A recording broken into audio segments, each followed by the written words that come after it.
बिस्मिल्लाहिर्रहमानिर्रहीम। अस्सलाम वालेकुम। Welcome to my YouTube channel Zaike Pakistan के। तो आज हम बना रहे हैं मज़ेदार से दाल गोश्त। ये हम बना रहे हैं दाल मूंग के साथ। तो किस तरह बनाते हैं वो भी हम आपको बताते हैं। वीडियो स्टार्ट करने से पहले हमारे चैनल को सब्सक्राइब कर दें, बेल आइकन को दबा दें ताकि हर आने वाली नई वीडियो सबसे पहले आपको मिले। तो वीडियो करते हैं स्टार्ट और देखते हैं कि किस तरह बनाते हैं। सबसे पहले हम कढ़ाई में ऑयल डाल लेंगे और उसको गर्म कर लेंगे। साथ ही हम चॉप किया हुआ प्याज डाल देंगे। इसको हमने ज़्यादा फ्राई नहीं करना, बस हल्का सा सौते ही करना है ताकि प्याज जो है अच्छे से नरम हो जाए। जैसे ही प्याज नरम हो चुका है, अब हम इसमें शामिल करेंगे 2 से 3 कटी हुई सब्ज़ मिर्च, 1 कटा हुआ टमाटर और अदरक लहसुन का पेस्ट आधा चम्मच वो शामिल कर देंगे और इसको अच्छे से चला देंगे। ऑयल भी हमने इसमें ज़्यादा नहीं शामिल करना, क्योंकि हमारी यही कोशिश होती है कि हम आपको जो चीज़ भी बनाना बताएं कम चीज़ों से ही बनाना बताएं। तो मसाला हमारा रेडी हो चुका है। अब हम इसमें शामिल कर देंगे आधा किलो चिकन और इसको शामिल करके अच्छे से चला देंगे। और इसको हम तब तक पकाएंगे जब तक हमारा चिकन जो है अच्छे से फ्राई नहीं हो जाए।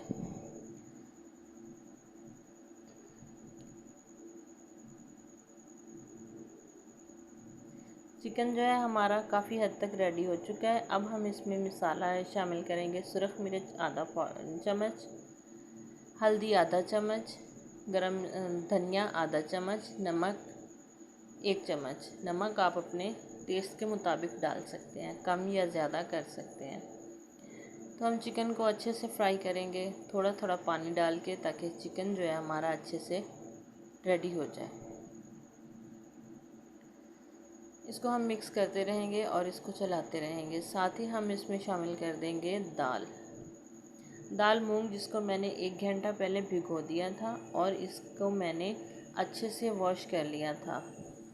4 से 5 पानी में अच्छे से वॉश हो जाती है।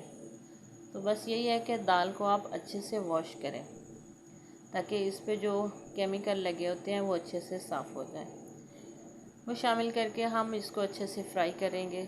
साथ ही मैं इसमें शामिल कर दूंगी 2 से 3 सब्ज़ मिर्च, जिनको मैंने छोटा छोटा कट लगा दिया, वो शामिल करेंगे। और अच्छे से हम इसमें थोड़ा सा पानी भी शामिल कर देंगे। पानी शामिल करेंगे हम तकरीबन आधा लीटर, इससे ज़्यादा हमें पानी नहीं शामिल करना, ताकि दाल इसी में ही अच्छे से हो जाए। पहले भी मैंने इसको घंटा भिगो के रख दिया था। इसको अच्छे से मिक्स करके हम इसको ढक्कन लगा के छोड़ देंगे। 10 मिनट तक हम इसे ढक्कन लगा के छोड़ देंगे। अब 10 मिनट के बाद हम इसे देखते हैं, तो आप देख सकते हैं हमारी दाल जो है काफ़ी हद तक रेडी हो चुकी है। बस हल्का फुल्का सा इसमें पानी रह गया।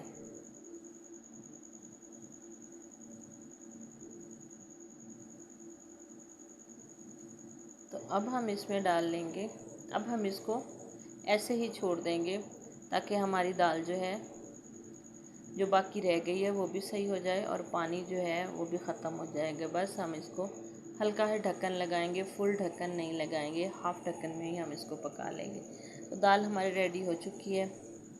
अब देख सकते हैं, इसको अच्छे से हम कर लेंगे मिक्स करने के साथ ही हम इसमें शामिल कर देंगे गरम मसाला पाउडर, जो कि हाफ़ टी स्पून है, वो हम शामिल कर देंगे। ऑयल हमने इसमें कम ही रखना है। साथ हम इसमें धनिया शामिल कर देंगे कटा हुआ और इसको ढक्कन लगा के हम 2 मिनट तक मज़ीद छोड़ देंगे। 2 मिनट हो चुके हैं। अब हम इसको करेंगे डिश आउट। आप देख सकते हैं माशाल्लाह हमारी दाल कितनी अच्छी रेडी हुई है। कम चीज़ों से, कम ही ऑयल से, कम मिसालों से भी खाना अच्छा बन सकता है। अगर हम बनाने पे आएँ तो कम चीज़ों से भी खाना अच्छा बन सकता है। तो आप देख सकते हैं माशाल्लाह कितनी प्यारी रेडी हुई है। अब हम इसको कर लेंगे डिश आउट। तो मिलते हैं डिश आउट पर। तो दाल हमने डिश आउट कर ली थी। आप देख सकते हैं माशाल्लाह कितना प्यारा इसका लुक आया है। अगर आपको हमारी वीडियो अच्छी लगती है तो हमें कमेंट्स में ज़रूर बताएं। नई वीडियो तक हमें दीजिए इजाज़त। अल्लाह हाफिज़। अस्सलाम वालेकुम।